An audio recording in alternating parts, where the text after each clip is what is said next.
దచ్చన్న వారింట్ల ధనమున్నదాని ధనము చూసి నన్ను దారవోసినవా ధనము చూసి నన్ను దచ్చన్న వారింట్ల ధనమున్నదాని ధనము చూసిన గాని గుణము చూడాలే ధనము చూసిన గాని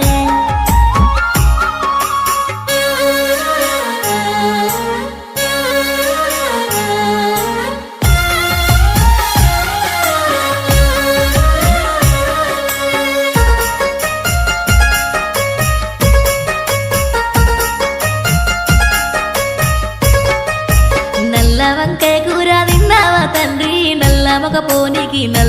పోనీకి దారవోసినవా నల్ల మొక పోనీకి నల్ల వంకాయ కూర తినలేదే బిడ్డ నల్ల మగ పోడాని తెలువపాయనే నల్ల మగ పోడాని